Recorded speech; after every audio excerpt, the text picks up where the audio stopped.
AFTV happy with the win today? Yeah, of course. We're all happy, innit? When it's a win, innit?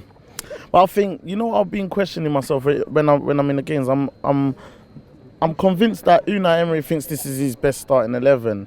And I'm saying that because I don't understand why we keep on going with the option of playing Ozil out wide.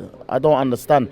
And leaving Iwobi on the bench, because I was here in midweek at the Europa League game, and the difference between that game that we started to this game was that he took the pace out of our attack.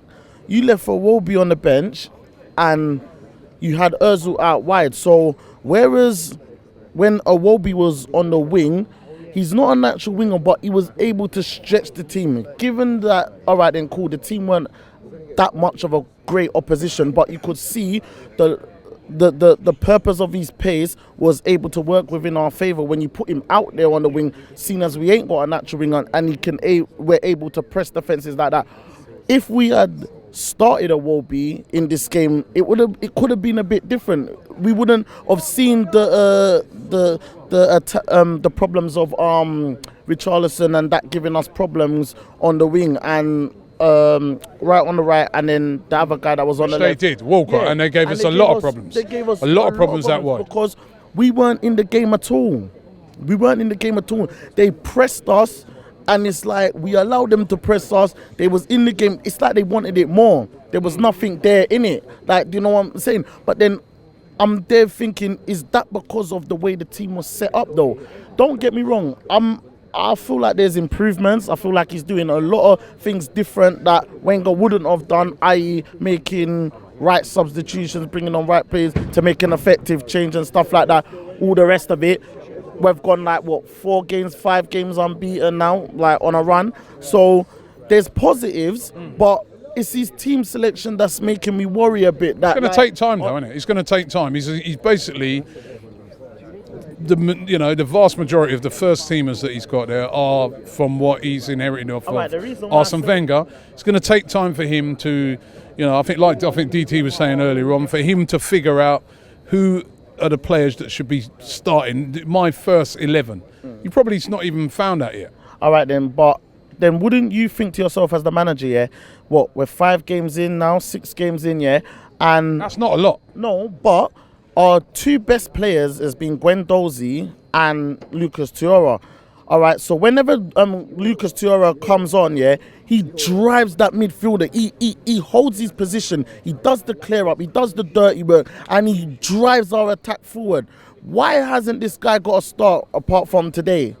Do you know what I'm saying? So if you can see that you can clearly see as the manager who plays good, who's not playing good, and he makes an effective change when he comes on. That's why you wouldn't bring him on as a substitution if you never thought you could make an effective change. So why can't he start the game? Do you know what I mean?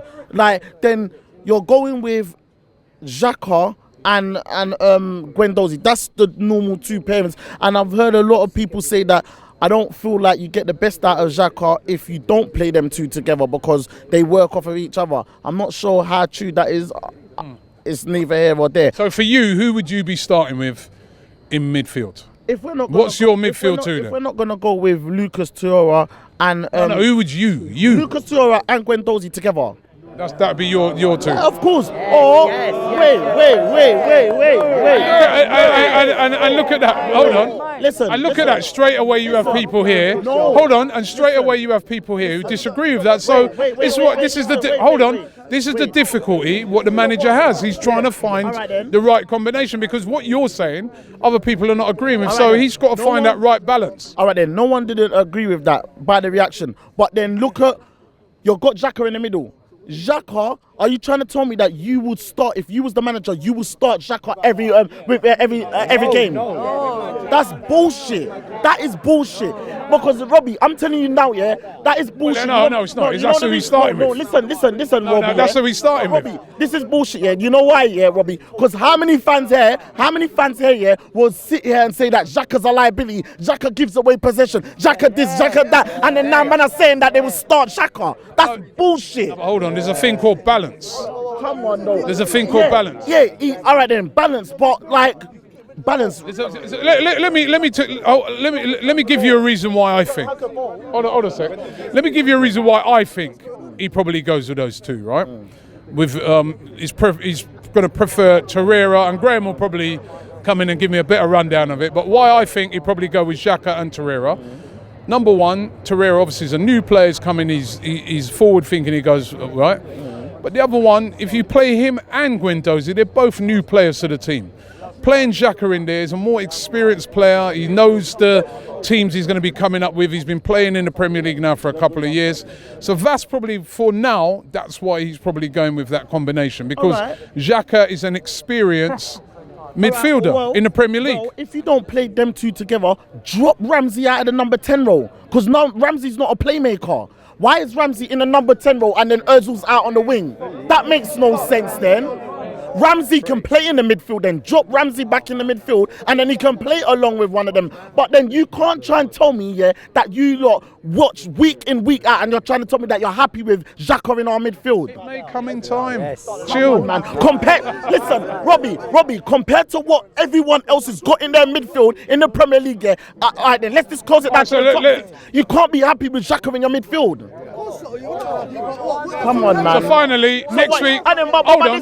This is why. But Robbie, right, let me wind it up. Let me wind it up now. Next week against Watford, though you're two. Huh? You're two in midfield next week against Watford. I'll say drop Ramsey then, because no one's not agreeing with the two in the middle, the two new guys in the middle. Drop Ramsey back in the midfield and play one of them two together with him then, because you're gonna start Ramsey. What do you do with Ozil? You're gonna start Ozil put him on the bench, because you're gonna listen. You know why? Listen, because if you're gonna play Ozil, play him in his natural position then. What's the point of playing Ozil if you're not going to play him in his position and we ain't got a winger? Then you're just going to make us get pressed. Then when you play him out wide, that doesn't make sense. Then I'm confused now. no,